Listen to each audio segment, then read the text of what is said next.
우리 옆에 계신 분들에게 한번 축복하겠습니다. 이 자리가 복된 자리입니다. 같이 한번 인사하겠습니다. 주님을 사랑하고 또 주의를 귀하게 지키면서 또 말씀을 듣기 위해서 이 자리에 오신 여러분들 축복합니다. 오늘 드디어 잠언 31장인데요. 두 번에 나누어서 보기 원합니다. 오늘 10절까지 보고 다음 기회에 10절부터 마지막 절까지 보겠습니다. 10절부터 마지막 절까지는 한 서너 번 나누어도 되지만은 한 번에 보기 원합니다. 오늘 어떤 분들은 본문을 끊어 읽기가 좀 잘못된 거 아닌가라고 생각을 하겠지만은 일부러 10절까지 추가를 했습니다. 왜냐하면 오늘 본문에 르무엘 왕이 말한 바 어머니가 그를 훈계한 잠언이다. 어머니가 훈계했던 내용을 왕이 말한 잠언이라는 거죠. 그래서 그 잠언의 내용을 1절부터 9절까지가 딱 하나의 흐름으로 잡히고 10절부터는 우리에게 잘 알려져 있는 대로 누가 현숙한 여인이냐, 현숙한 여인에 대해서 그 여인이 얼마나 위대하고 복되고 그 가정을 살릴 거냐에 대한 이야기가 쭉 나오는데 이렇게 따로 우리가 보겠지만은 이 10절 이하에 있는 내용도 어머니가 르무엘 왕에게 가르쳤던, 당부했던, 한마디로 말하면 좋은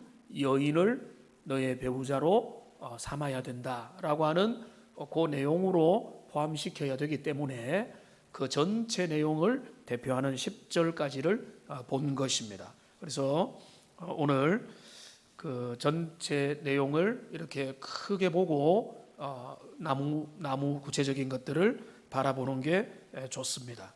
우선은 1절을 보시면은요, 1절 우리 같이 한번 읽어보겠습니다.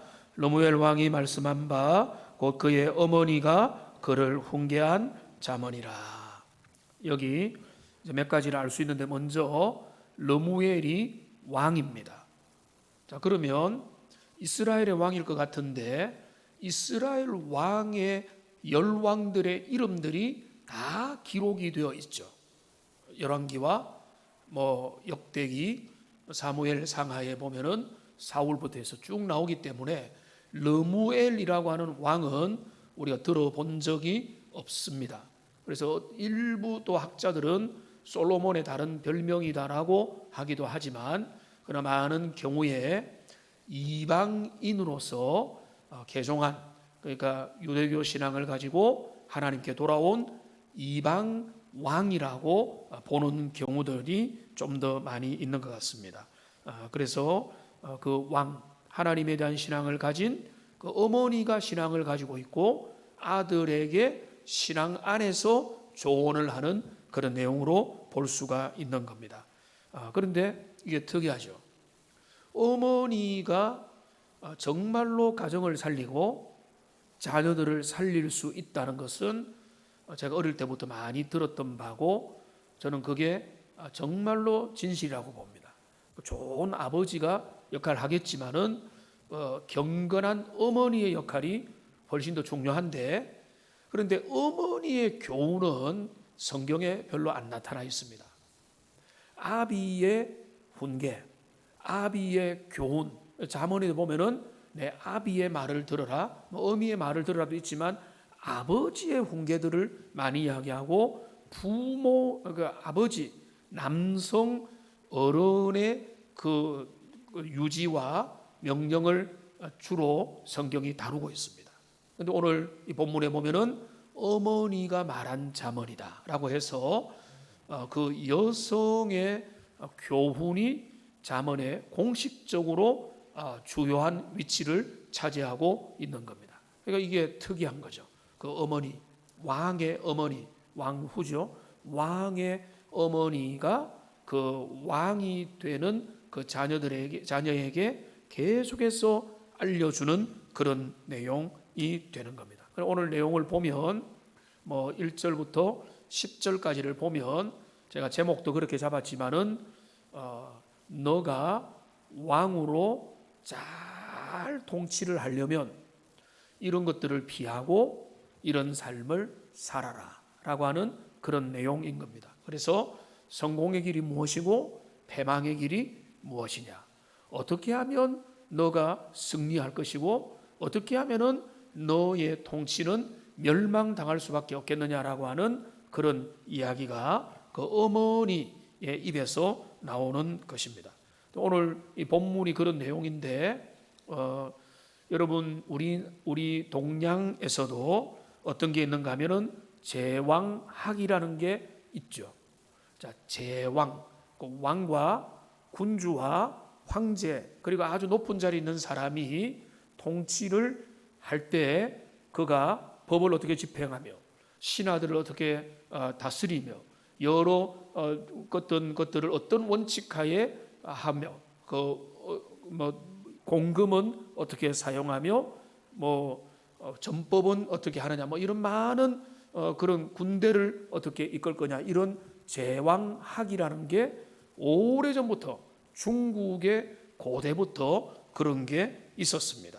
군주의 자세, 군주의 덕목, 그리고 왕의 길, 황제학 이런 것이라고 볼 수가 있겠죠. 서양에도 그런 군주의 자세에 대해서 다룬 내용들이 꽤 있습니다. 그런데 그 대표적인 게 뭔가 하면 우리가 여러분 한 번쯤 고등학교를 다닌 분들은 들어봤을 겁니다. 마키아벨리의 군주론이라고 하는 그 서양의 꽤 유명한 책이 있습니다. 저는 그 책을 사서 좀 보다가 제대로 읽지는 않았습니다. 마키아벨리의 군주론이라는 책이 있는데, 근데 이 책은요, 그 기독교계에서는 그거를 금서로 지정했습니다. 왜 금서로 지정했는가 하면 그 책에는요, 온갖 모략, 술수, 권모술수, 뒤통수 치는 법, 다른 사람을 이렇게 무너뜨리는 것, 어떻게 하면은 우리가 저 팀을 이길 수 있느냐, 이런 그 이전에 유럽의 기독교 안에서는 윤리와 선과 도덕을 기초로 어떻게 하면 선한 통치를 할 거냐가 도덕의 기준이었는데, 마키아벨리의 군주론은 어떻게 힘을 적절히 사용하고 사람들을 좀 피곤하게 하거나 아니면 술법을 썼으라도 그 일이 되도록 할 거냐, 이런 어떤 권모술수가 막 거기에 노골적으로 나오기 시작하면서 이거를 금서로 지정을 하기까지 하는 지경이 된 것입니다. 그런데 오늘 여기 나와 있는 성공의 길과 실패의 길, 너가 왕으로서 통치자로서 한 공동체의 리더십으로서 정말로 아름다운 통치가 가능하려면 피해야 될 게 뭐고 붙잡아야 될 게 뭐냐, 이거를 가르치는 겁니다. 그런데 이거는 마키아벨리의 군주론, 이런 어떤 권모술수 이런 것과는 전혀 관계가 없는 것이죠. 정말로 애정을 담아서 사랑하는 자녀에게 그 이야기를 하고 있는 겁니다. 그런데 여러분 이제 사랑 가운데서 진리를 말해야 그게 전달도 있고 공감이 되지 않습니까? 그런데 그 왕을 누가 제일 사랑하겠습니까? 무엇보다 그 낳은 어머니가 그 왕을 제일로 진심으로 사랑하고 조언을 할 수 있겠죠. 그런데 그 어머니가 오늘 아들에게 교훈을 주면서 자신이, 그러니까 아들이 그 교훈을 새겨 듣기를 바라는 마음이 절절하게 느껴집니다. 이게 2절에서 느껴지는데요, 어떻게 우리가 알 수 있는가 하면 아들아 라는 말이 3번이나 나와요. 아들이라는 말이 3번이나 나오는 것보다 더 중요한 것은, 자, 아들아, 아들아, 아들아 라고 말하는 게 아니라, 자 보십시오. 처음에 뭐라고 합니까? 내 아들아. 자, 그 다음에 뭐라고 하죠? 내 태선한 아들아. 그 다음에 또 뭐죠? 서원대로 얻은 아들아. 결론이 뭡니까? 내 말 들어줄래? 내 말에 귀를 기울이고 내 말에 유의하라 라고 말하는 거예요. 여기 점증법으로 더 강조를 하고 있어요. 내 아들아, 너는 내 아들이다. 그런데 내 태에서 난 아들이다. 그러니까 거기에 이제 아버지가 역할을 했지만, 그런데 잉태를 하여 자녀를 출산하는 모든 것은 엄마의 몫이죠. 어머니가 몸 안에 10개월 동안 자녀를 잉태하고 그 태를 통해서 자녀를 출생하게 되는 겁니다. 그러니까 그 모든 산고의 고통을 다 견디고 기쁨으로 이기면서 낳은 그 보배로운 생명. 여기에서 자칫 잘못하면 자녀가 우상 숭배의 대상이 될 수도 있는 거죠. 나의 우상이 될 수 있는 거죠. 내 자녀, 내 새끼 이렇게 되는 거예요. 왜냐하면 내 배 아파서 낳은 아들이다. 여기 나와있는 내 태에서 난 아들아라고 말하는 거예요. 근데 이게 내 몸으로 낳았단, 정말로 내가 너를 사랑한다 이런 말이겠죠. 여기 하나의 더 정보가 있습니다. 서원대로 얻은 아들아. 여기에 이 정보를 가지고 우리는 묵상을 하고 연구를 해야 되는 거죠. 서원대로 했다는 것은 엄마가 서원을 했다는 거예요. 자, 그러면은 그 서원하여 낳은 아들 하면 한나가 제일 생각나지 않습니까? 한나가 그 정말로 시달리고 괴로움을 많은 가운데 하나님 앞에 서원하며 주님 앞에 간구하는 가운데 하나님이 사무엘을 허락해 주셨고 사무엘을 주님 앞에 온전히 드렸습니다. 자, 그와 마찬가지로 여기 보면은 이 왕후가 믿음의 사람이라는 걸 알 수가 있는 거죠. 서원대로 자녀를 낳았다는 거예요. 그러니까 아마 자녀 출생을 기대하기 어려웠는데 하나님 앞에 기도하는 가운데 주님 앞에 서원을 드렸고 그 서원한 대로 자녀가 이 땅에 태어났다는 거예요. 서원으로 얻은 아들이다. 그러니까 여기 내 말을 귀 기울여라, 내 말을 들어라, 내가 무엇을 말하랴, 이것도 3번 강조다. 무엇을 말하랴라고 하는데 그 진심이 뭔가 하면 내 아들아, 내 태에서 난 아들아, 서원대로 난 아들아, 너는 하나님의 약속에 의해서 태어난 자녀요, 너를 내가 얼마나 사랑하는지 잘 알고 있지 않느냐? 내가 너에게 무엇을 말하기 원하느냐? 너는 이 말을 들으면 좋겠다라고 그렇게 이야기를 하고 있는 것입니다. 신신당부를 하는 거죠.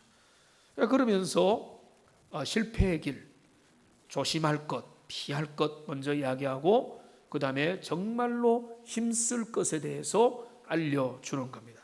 그게 성공의 길과 패망의 길인데 여기 3가지를 조심하라 라고 이야기를 하고 있습니다.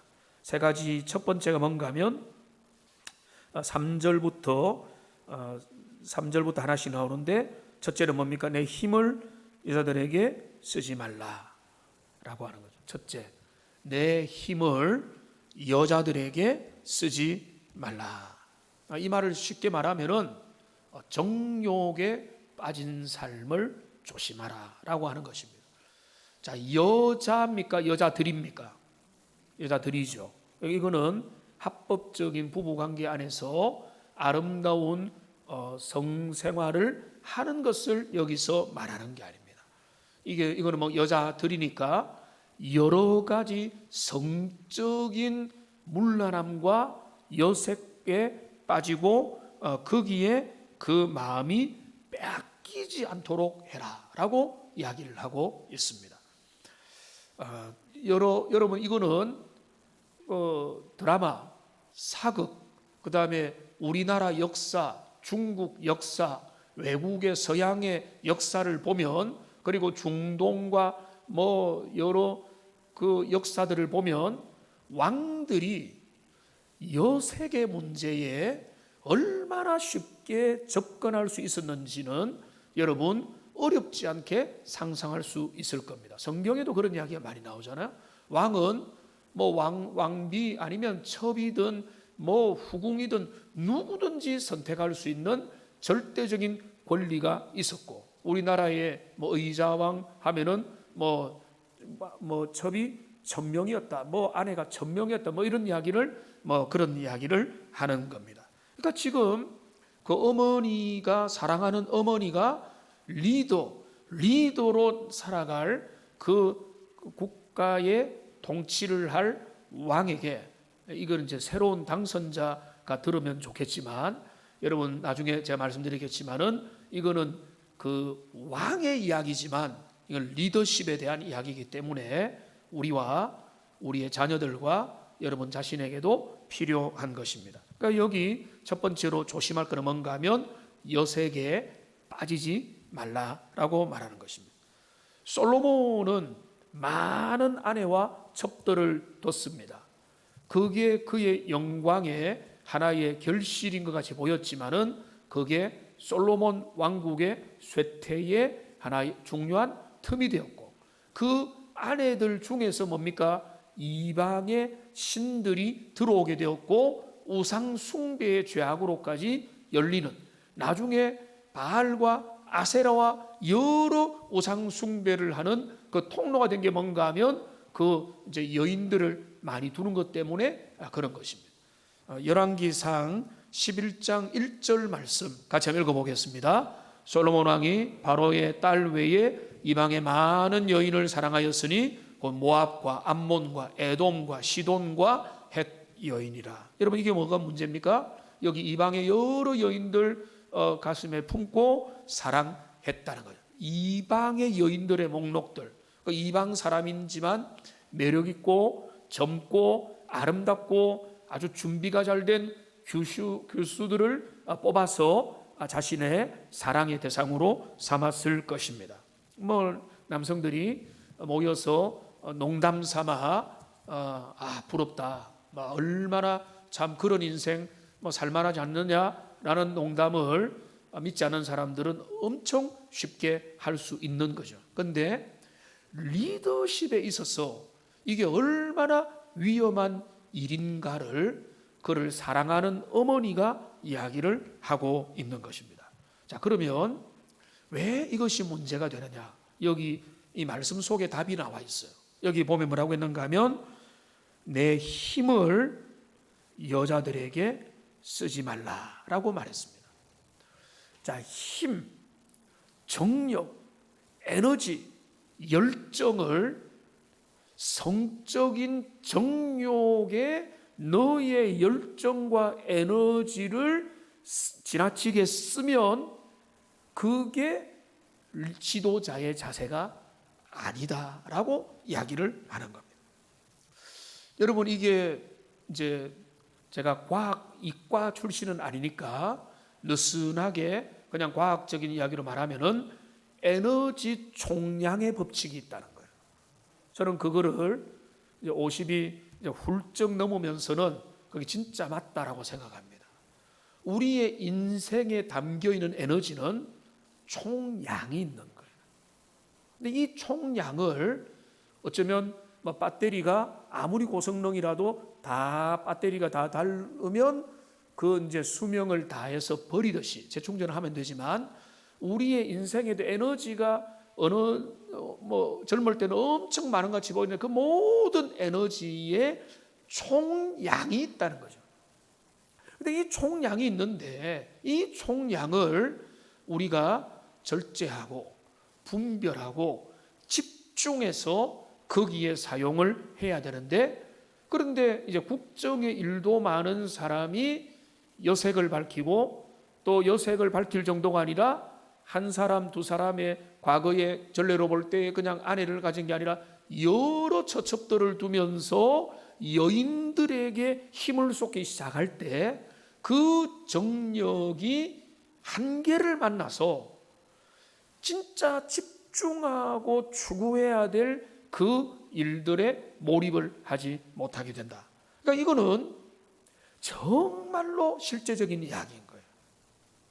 여러분 우리의 인생도 마찬가지예요. 사실 이 말씀을 준비하면 이거는 5, 60대, 70대가 들어야 되는 게 아니라 10대, 20대, 30대에 정말로 머리에 새겨야 되는 말씀인 것 같아요. 그러니까 젊다고 체력이 된다고, 에너지가 지금 내가 충만하다고 내 그 열정과 에너지와 모든 것들을 여기저기에다가 다 쏟아버리다가는 인생이 탕진되고 낭비된다는 것입니다. 그러니까 지금 사랑하는 어머니가 그 왕직을 감당할 자녀에게 진짜 당부하는 첫 번째 조심해야 될 게 뭔가 하면, 너의 힘과 열정과 에너지를 잘못된 여색과 성적인 욕망, 특별히 정욕에다가 쏟아 부어서는 안 된다, 이야기를 하고 있는 것입니다. 여러분, 요즘에도 참 신기하게 미인계가 작동합니다. 지금 러시아가 전쟁을 했는데 몇 년 전에도 보니까 러시아에서 여성들, 아주 매력 있는 여성을 준비시켜서 미국의 정계에 접근을 시켜서 로비를 하고 기밀을 빼내고 스파이 활동을 하고, 제가 알기로는 역으로도 그렇게 하는 거로 알고 있습니다. 우리나라도 예전에 여성들 성을 통해서 로비를 하고 군사 기밀을 이렇게 빼내기도 하는 그런 것으로 문제가 많이 생기게 되는 겁니다. 그러니까 우리가 좀 더 좁혀서 그 리더십, 특별히 정말로 크든 작든 어떤 리더의 역할을 할 때 정말로 조심해야 될 것 중에 하나가 뭔가 하면 여색에 빠지면 안 된다는 거예요. 신명기 17장 17절에 이거를 분명하게 말하고 있습니다. 같이 한번 읽어보겠습니다. 그에게 아내를 많이 두어 그의 마음이 미혹되게 하지 말 것이며 자기를 위하여 은금을 많이 쌓지 말 것이니라. 자, 왕이 조심해야 될 것 중에 하나 뭔가 하면 아내를 많이 두어서 그의 마음이 미혹되지 아니하도록, 혼란하도록, 정신이 없도록, 그 열정과 에너지가 소진되지 않도록 잘 하는 게 옳은 것이다. 그러니까 왜 이거를 경고하는가 하면, 리더에게 중요한 것은 뭔가 하면 그 체력도 아주 건강해야 되고, 나름대로 정신이 맑아야 되고, 그 다음에 자신이 맡은 분야에 있어서 집중력과 아주 열정을 발휘해야 되는데, 그렇게 못하고 이것저것 다른데 마음이 분산되면 그것이 그 삶에 진짜 영향력을 발휘할 수 없는 것이다. 이게 지금 그 왕을 사랑하는 왕후가 진심으로 도전해주는 모든 리더십들이 들어야 될 그 뭔가 하면 당신의 힘과 열정을, 에너지를 헛된 데 낭비하지 마라, 이렇게 이야기를 하고 있는 것입니다. 두 번째 내용을 보면 여기 3절에 또 나타나 있는데요, 두 번째 조심할 게 뭔가 하면, 그 패망의 길이 뭔가 하면 왕들을 멸망시키는 일을 행하지 말지어다. 자, 이것도 저는 앞에 있는 내용을 확대시킨 거라고 보는 겁니다. 불필요한 일들에 너의 에너지를 지나치게 쏟지 마라. 그러니까 왕들을 멸망시키는 뭔가 하면 주변에 있는 이 나라와 전쟁을 일으키고 다른 나라의 무력으로 침범해서 계속 전쟁을 일으켜서 싸우고 무찌르고 땅을 넓히는, 그래서 어찌 보면은 그게 정말로 멋진 거 아니냐라고 하겠지만은, 그런 전쟁을 자주 일으켜서 거기에 국력이 소진되지 않도록 하라는 거예요. 그러니까 물론 여러분, 이 말씀을 우리가 오해를 하면 안 됩니다. 부강한 나라의 기본은 국방을 든든히 하는 것입니다. 안보를 든든히 해야 되고, 특별히 우리나라와 같이 우리가 영세 중립국도 아니고 남북으로 분단된 나라에서는 군사 기강이 해이해지면 안 되죠. 완전히 그 북한에 대한 경계, 그리고 북한이 지금도 미사일을 쏴대고 우리에게 관심을 보여달라고 완전히 하고 있는, 그럴 때 우리가 그냥 대충 하는 게 아니라 정말로 깨어서 잘 준비를 해야 되는데, 그러나 지금 자칫 잘못하면은 한 나라의 그 번영과 그 나라의 정말로 행복을 책임져야 될 왕이 여기에 막 전쟁을 일으키고 다른 왕들과 싸우고 주변 나라와 시비를 걸고 해서 그 국력이 여러 가지 외적인 일들을 다독거린다고 너희의 에너지가 낭비되지 않도록 하라, 이런 의미입니다. 그런 의미에서 참 우리나라는 참 기도 제목이 많은 나라입니다. 왜냐하면 코리아 디스카운트라는 말 많이 들어보셨죠. 우리나라는 남북 분단되어 있고 일본도 우리나라를 침략한 역사를 가지고 있고 중국도 북한 편이 되어 가지고 뭐 우리나라 들어왔잖아요. 중국을 도와줘서 들어왔는데 제가 단둥에 가서 압록강 철교 다리 앞에서 충격을 받았어요. 그 중공군이 북한의 군사 개입한 사건을 기념한 거기에 기념판이 있고 이 동상이 서 있는데 그 밑에 보면은 그 기념하는 말이 있으면서 뭐라고 하면은 for peace라고 딱 적어놨어요. 평화를 위하여. 그들의 입장에서는 자기들이 평화 유지군 입장에서 들어왔다고 완전히 역사를 자기 중심으로 쓰는 거예요. 러시아가 지금 그렇거든요. 러시아가 지금 그 주변에 군사를 보내는 게 목적이 뭔가 하면 평화 유지를 위해서 보낸다, 이렇게 하는 거예요.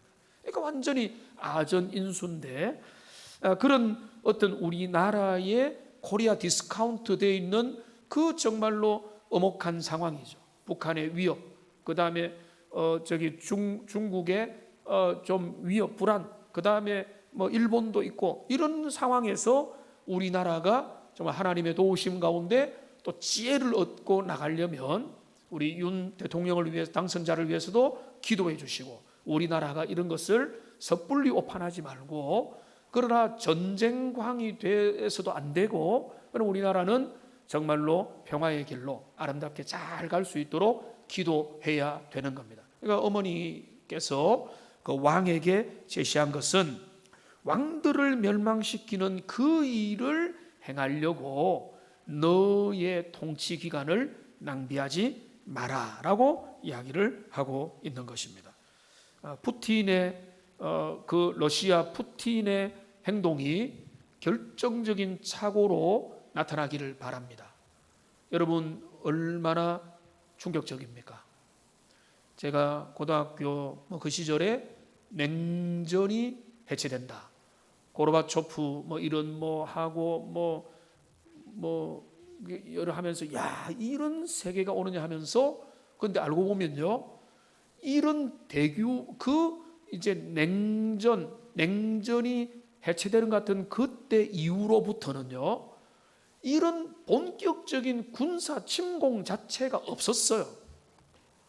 한번 이렇게 위협을 하기도 하고 일부 국지적인 테러가 있는데 탱크를 몰고 다른 나라에 쳐들어가는 이런 근본적인 전쟁은 그 후로 없었는데, 그러니까 지금 온 세계가 두려워하는 게 3차 대전으로 확전되지 될까 하는 두려움이 있고 신냉전 시대가 또 열리는 거 아니냐 두려워하고 있는 것입니다.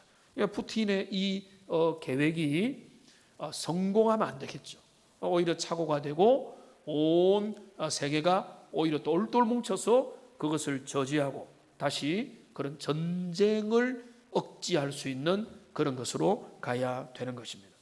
그 어머니가 그런 깊은 뜻이 있는지 모르겠지만 그런 마음을 담아서 너는 왕으로서 나라를 경영하고 통치할 때에 너는 다른 왕들 멸망시키려고 애를 쓰지 말고 너 나라를 부강시키는 그 일에 집중하라, 이렇게 말을 하고 있는 것입니다. 그 다음에 세 번째 피해야 될 것을, 왕이 피하는 것을 뭔가 하면 술을 멀리하라 라고 가르치고 있습니다. 술을 멀리하라. 여기 4절 말씀을 같이 한번 읽어보겠습니다.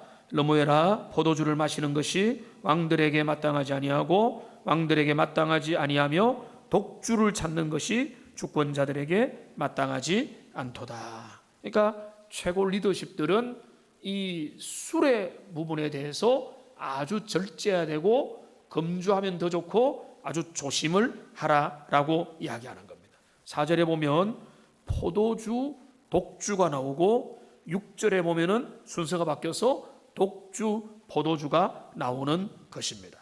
그러니까 지금 포도주를 마시는 게 왕에게는 마땅하지 아니하고 독주를 찾는 게 마땅하지 아니하다라고 이 어머니는 딱 끊어서 이야기를 하고 있습니다. 여러분, 사실은요, 이방 나라라고 본다면 더 그렇고 왕궁에서 술이 빠질 수 있겠습니까? 그 고대의 왕실에서 술은 빠지기 어렵습니다. 이스라엘의 잔치에도 포도주 거의 안 빠지고 가나 혼인잔치에도 이 포도주가 안 빠졌습니다. 우리나라 세계, 오늘날 세계에도 국빈 만찬에는 건배주가 반드시 등장을 하는 경우를 보게 되는 겁니다. 그러면 여기 4절에 있는 포도주를 마시는 게 마땅하지 않고 독주를 찾는 것이 마땅하지 않다를 여기에 두 가지 해석을 할 수가 있는 겁니다. 그러니까 첫째는 뭔가 하면 완전한 금주, 절대 입에도 대지 말아야 된다고 하는 철저하고 완전한 금주를 말한다고 하는 근본적인 그런 입장과, 그 다음에 뭔가 하면 그 왕과 리더십은 철저하게 술 문제에 대해서 자기 관리를 해야 된다라고 하는 이런 입장이 나누어질 수 있는 겁니다. 목사님, 그냥 안 된다고만 하면은 딱인데 왜 이게 나누어진다고 합니까? 라고 하는 이유가 있어요. 그게 바로 그 다음 구절에 있습니다. 그 다음 구절에 보면 5절과 6절이 있는데, 5절에는요, 왜 왕이 술을 금해야 되는가 하면 술을 마시다가 법을 뭐죠? 잊어버리고 모든 공관수장의 송사를 굽게 할까 두렵다. 그러니까 술을 조심해야 될 이유는 뭔가 하면 술을 마시고 술 취하면은 자꾸 잊어버리게 된다는 겁니다. 그런데 7절을 보시면 곤고한 자는 마시고 자기의 빈궁한 것을 뭐죠? 잊어버리고 자기의 고통을 기억하지 아니하리라. 6절부터 보시면 독주는 죽게 된 자에게, 포도주는 마음에 근심하는 자에게 뭐라고요? 줄지어다 돼 있잖아요. 그러니까 이게 우리가 성경을 잘 해석을 해야 된다. 성경의 구약의 전체를 보면 이스라엘의 행복한 잔치에 포도주가 등장하기도 했다는 거죠. 그러면 그리고 지금이 여기 뭐라고 했습니까? 죽게 된 자, 이건 완전히 사망 직전에 있는 사람에게는 독주가 여러 이제 주석들을 보면은 이게 진통제의 효과, 그러니까 그 아픔과 통증을 경감시키고 마비시키는 효과가 있기 때문에 죽음 직전에 있는 사람의 독주를 통해서 그때 의약품이 잘 없기 때문에 몸의 통증도 완화시킬 수도 있는 거고, 그 다음에 뒤에 보면 뭔가 하면 마음이 근심한 자가 술을 마시면 어떻게 되는가 하면 7절에 보면 그는 마시고 빈궁도 잊어버리고 고통도 잊어버리는 거예요. 그러면 저는 어릴 때 우리 아버지께서 술 취해 있는 장면들을 자주 본 편입니다. 어울려서 마시는 장면을 자주 봤는데, 사람들이 술을 왜 마실까? 뭐 드라마나 영화나 여러 술을 찾는 사람들은 바로 이것입니다. 빈궁한 것, 고통의 기억을 잊기 위해서입니다. 스트레스를 잊고 불안 증세를 잊고 정말로 기억하기 싫은 일들을 잊어버리기 위해서 사람들은 쉽게 그 도움을 주는 알코올로 가는 것이죠.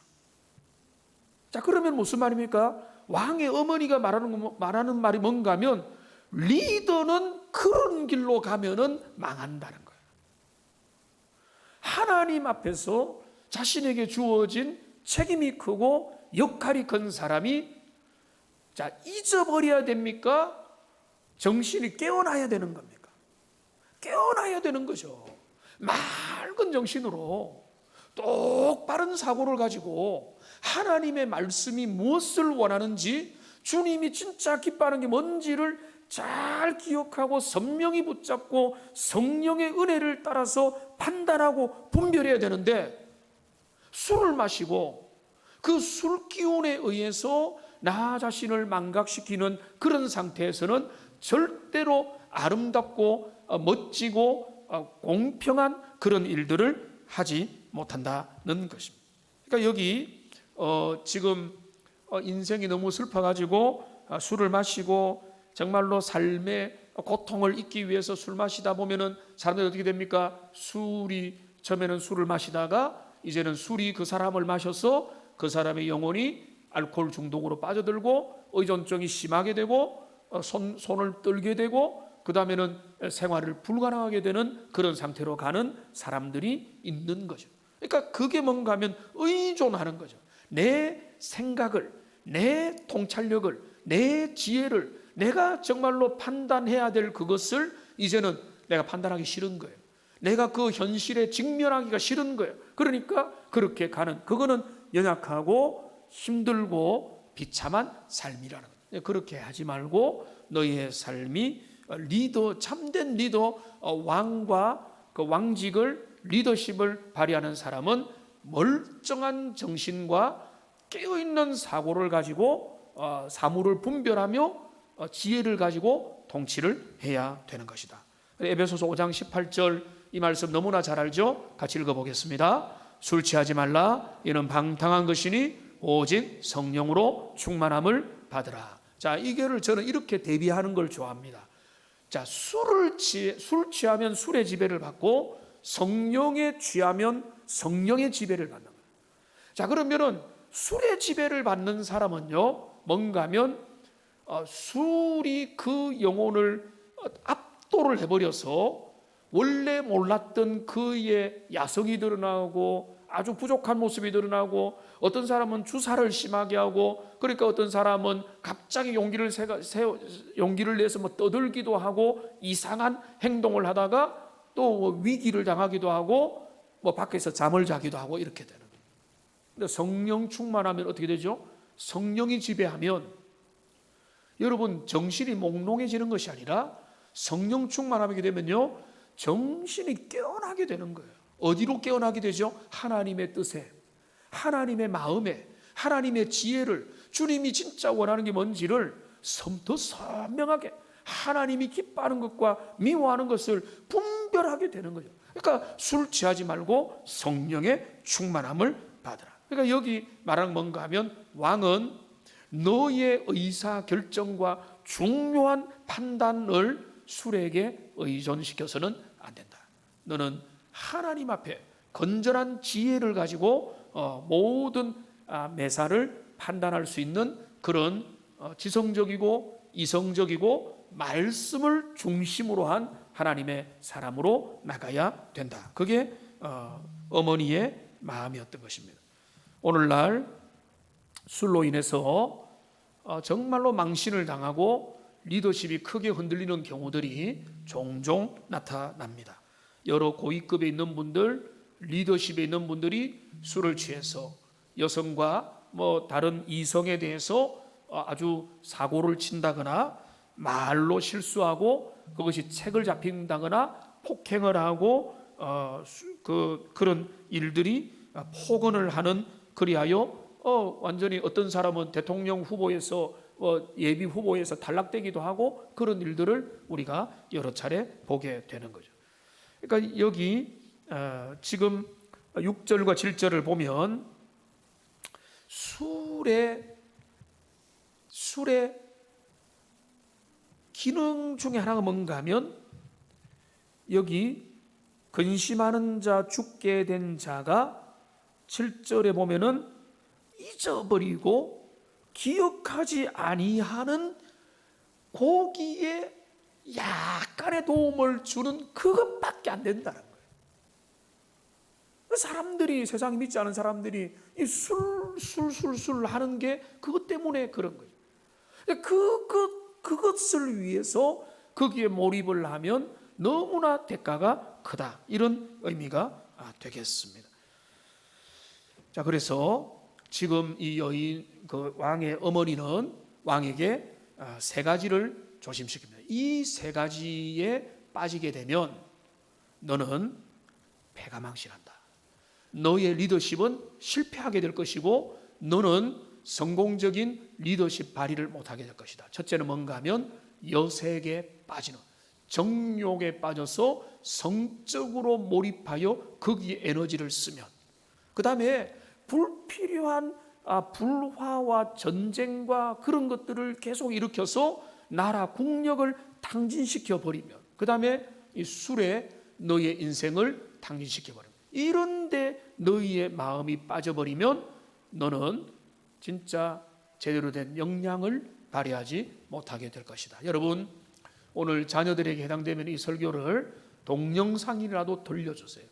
얼마나 가능성이 많고 얼마나 은사가 많고 재능이 많고 저들에게 성령에게 사로잡히면 얼마나 귀하게 자랄 수 있는 그 하나님의 자녀들이 이런 것들의 몇 가지에 사로잡혀 가지고 인생을 낭비하고 낮은 자리에서 허비하고 허덕거리면서 살아가고 있다. 이런 문제를 처음부터 하나님 앞에 끼워서 정리하면 그들의 인생이 복될 것이라는 겁니다. 자, 승리의 길은 잠시만 살펴보겠습니다. 자, 그러면 어떻게 하는 것이 승리의 길인가 하면 여기 8절과 9절입니다. 자, 8절과 9절을 같이 읽어보겠습니다. 너는 말 못하는 자와 모든 고독한 자의 송사를 위하여 입을 열지니라. 너는 입을 열어 공의로 재판하여 곤고한 자와 궁핍한 자를 신원할지니라. 정말로 힘들어서 술 마시고 인생을 당진하고 힘들어하는 사람들이 백성들 중에 많을 건데, 너는 정신을 똑바로 차려서 그들을 위하여 송사를 하고 재판을 바르게 하고 그들의 억울함을 풀어주라는 것입니다. 그러니까 지금 왕에게 제시된 최고의 덕목은 뭔가 하면 공정한 재판입니다. 이 구약의 맥락이 있는데 설명은 많이 하지 않겠습니다. 그 왕이 열일을 백일을 다 할 수가 없어요. 오늘날도 대통령이 모든 일을 다 할 수 없어요. 그런데 뭘 해야 되는가 하면 모든 시스템이 투명하게 움직이도록, 유전무죄, 무전유죄가 되지 않도록 법 앞에 평등하고, 그리고 나라의 모든 것들이 투명하게 잘 돌아갈 수 있도록. 제가 어떤 프로를 들으면서 정말 공감했던 부분이 있습니다. 이 정치평론가가 이런 이야기를 해요. 대통령 선거를 끝나고 우리나라 새로운 시대가 어떻게 열리면 좋겠느냐라고 할 때 이런 이야기를 했습니다. 제가 평소에 그 방향은 옳았지만은 그런 표현은 처음 들어요. 어떻게 말해요? 이렇게 말했어요. 정치를 해야 됩니다. 우리나라는 법치국가인데 법치가 우리나라에 지금 진행이 되고 있는 거죠. 우리나라의 모든 것들은 사법부의 판단을 받고 법에 의해서 통제를 받고 되는 거죠. 그런데 이 평론가 입장은 뭔가 하면 법치 위에 정치가 있습니다.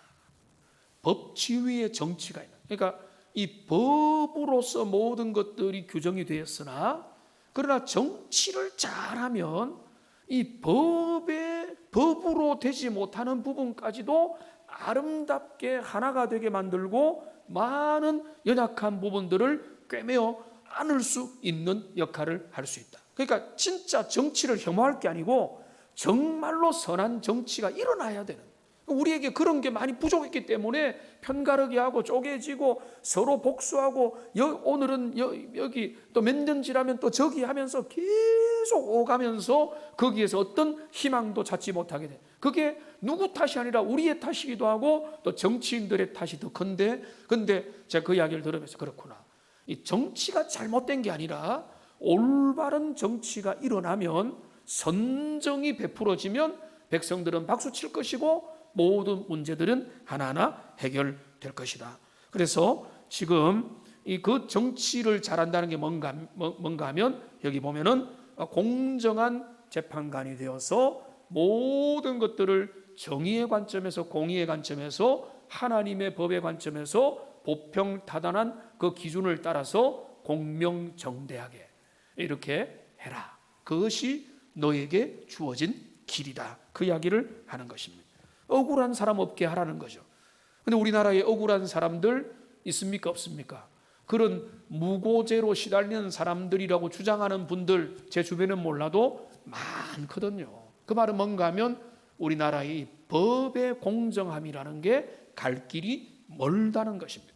우리 주님은 말씀합니다. 시편 68편 5절 말씀을 보십시오. 같이 읽겠습니다. 그의 거룩한 처소에 계신 하나님은 고아의 아버지시며 과부의 재판자. 아무리 과부, 고아, 열악한 사람이라도 그가 잘못하지 않았으면은 처벌받지 않아야 되는 거예요.